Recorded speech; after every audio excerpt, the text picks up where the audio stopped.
recently there was some furor coming from the feminists over the fact that most of the protagonists of the video game shown at E3 were male.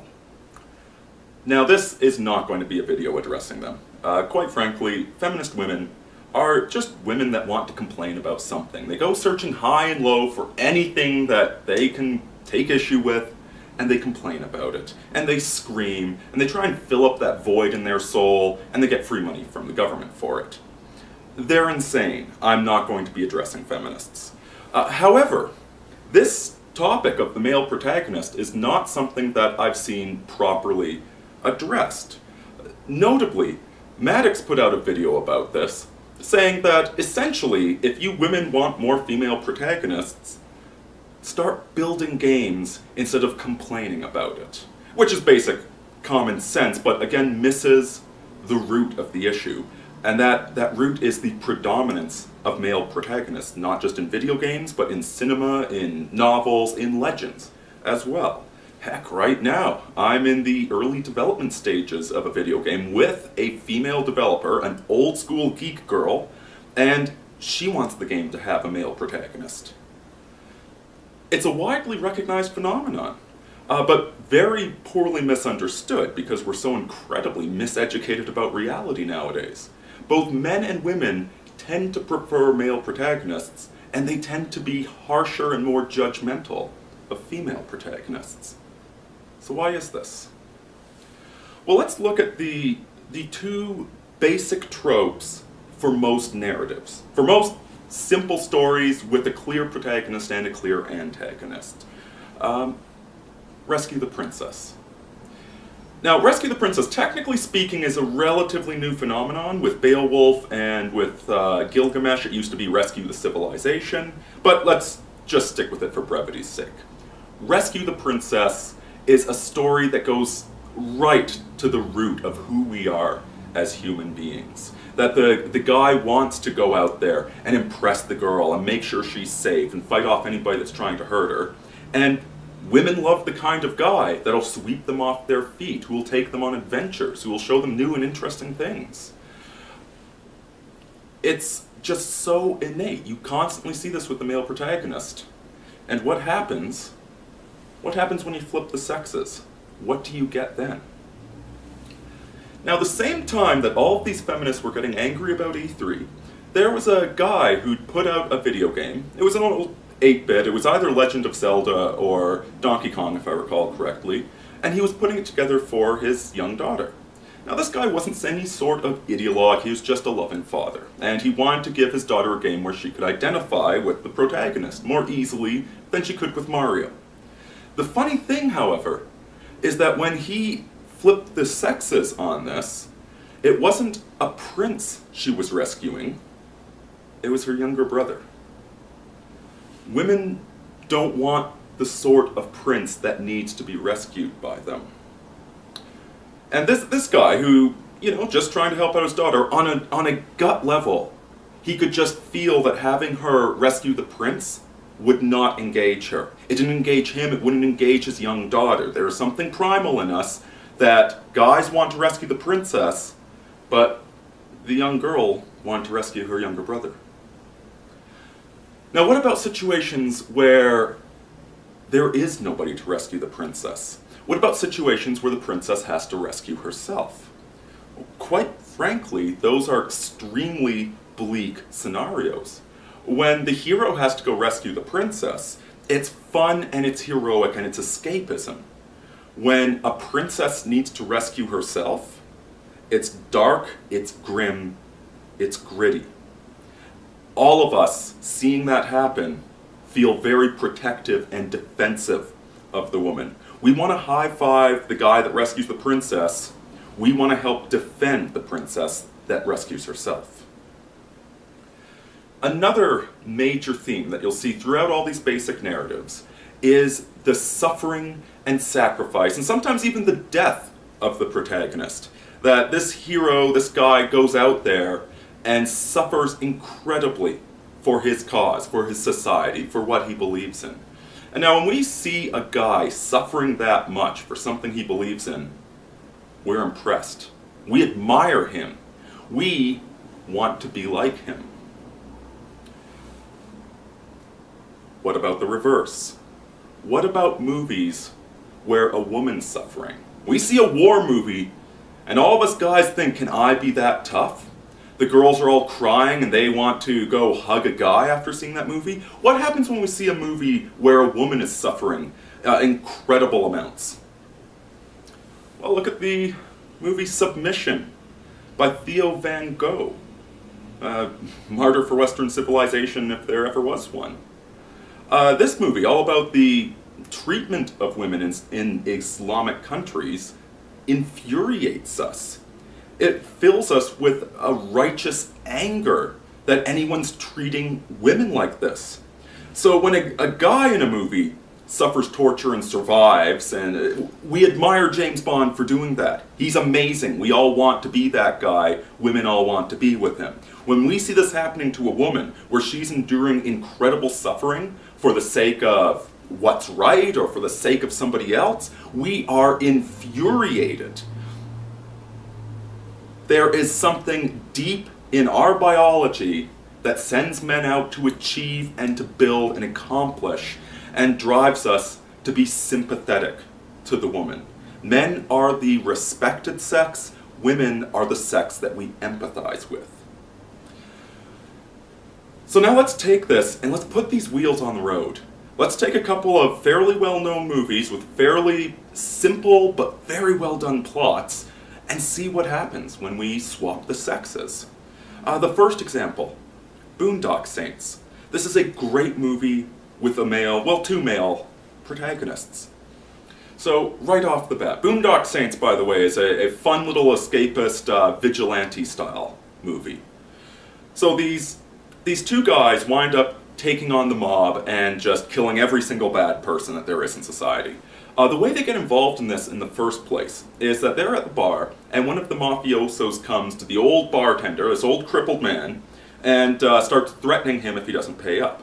And so the two Irish Catholic boys, good young men, they step up to defend the older man.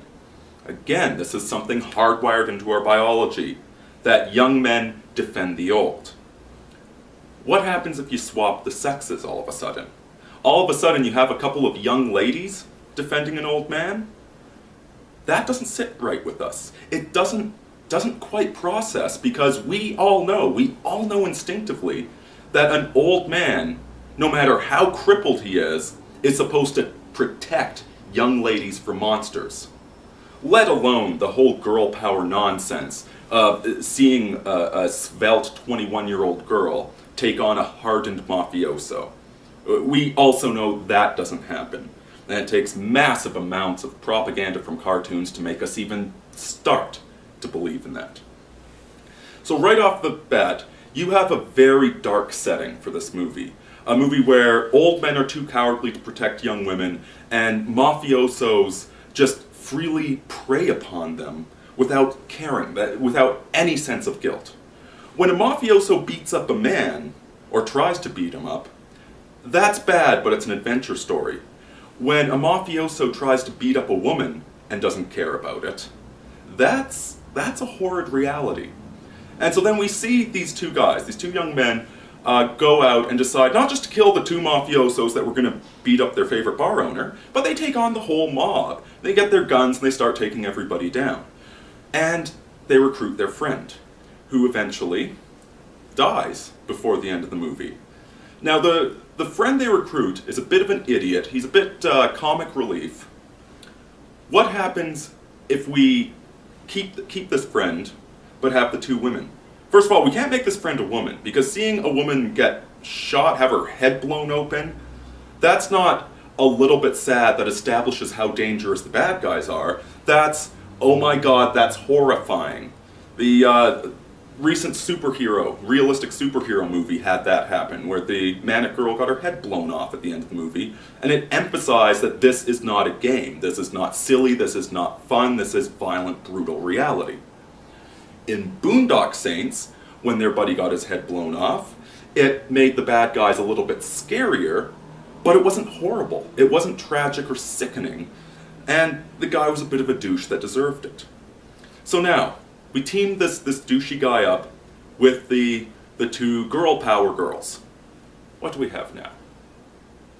Either he's going to be the comic relief following them around and doing whatever they say, and then when he gets shot, instead of being tragic, he completely deserves it for being so incompetent. That these two 21-year-old girls are better gunslingers than him?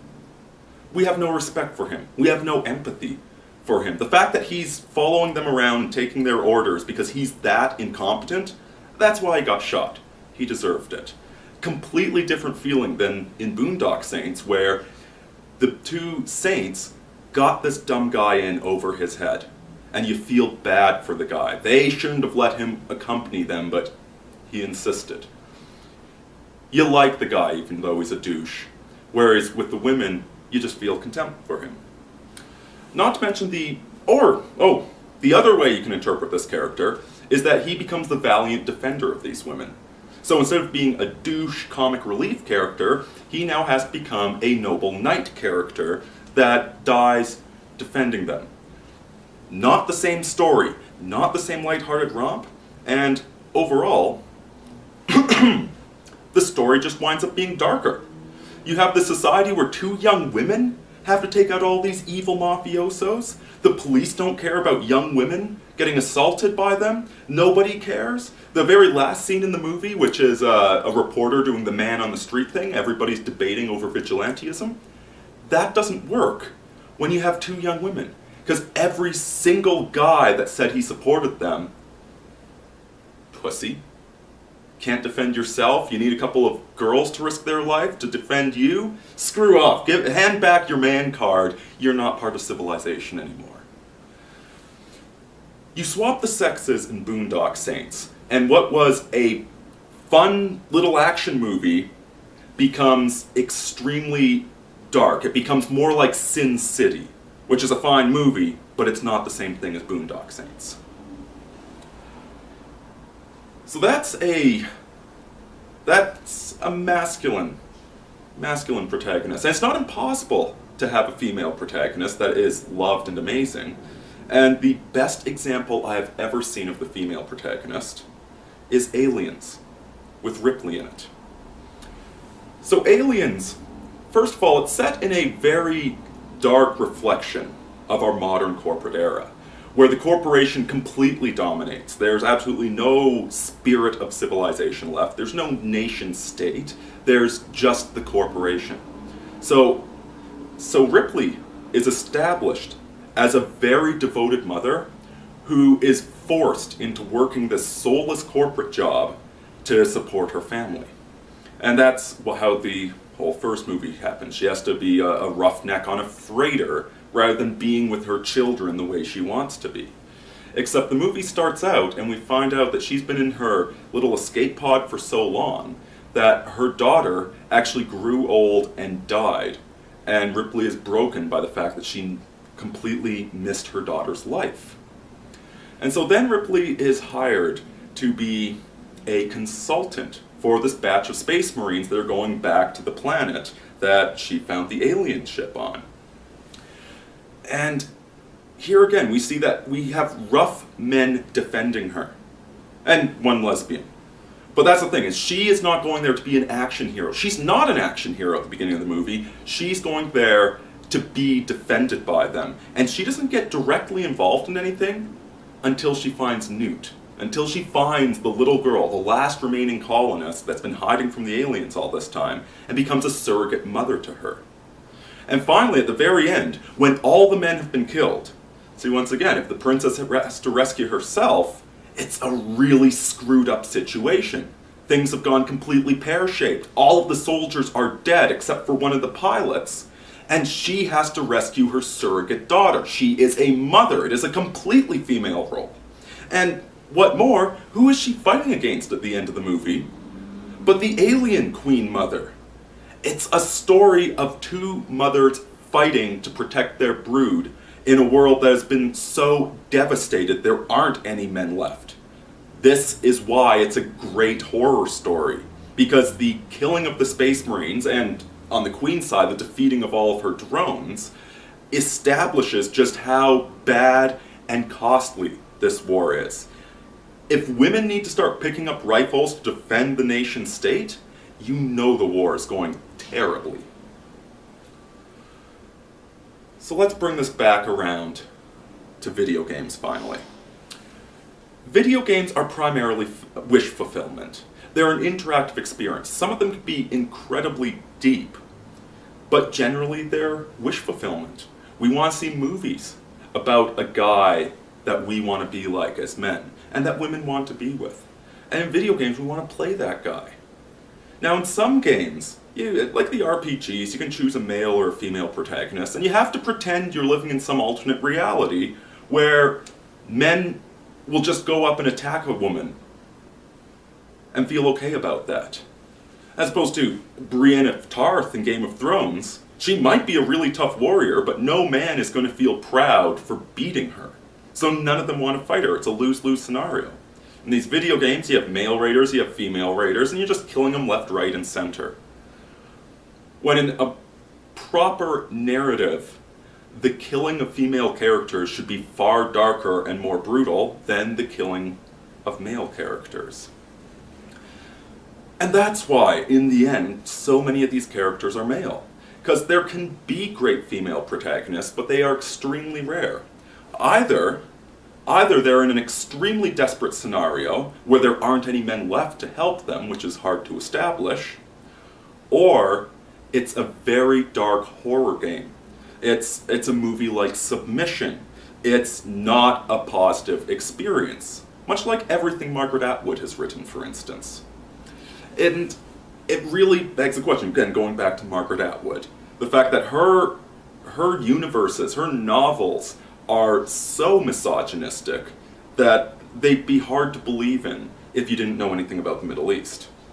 But they're certainly hard to believe in North America. So at the end of the day, people mainly want to play an active role. They want to rescue the princess. It's an easier narrative to write, it's an easier narrative to understand. And both men and women prefer this story. That's the real reason behind it. It goes right down to the base of our biology. And the fact that we don't understand this anymore, like I said, takes 12, 16 years of just constant educational brainwashing to make us think that men and women are interchangeable when we're so obviously not. And this really goes to show why Taming of the Shrew is the one play by the Bard that nobody wants to put on TV anymore. Take care of yourselves, folks. Aurini out.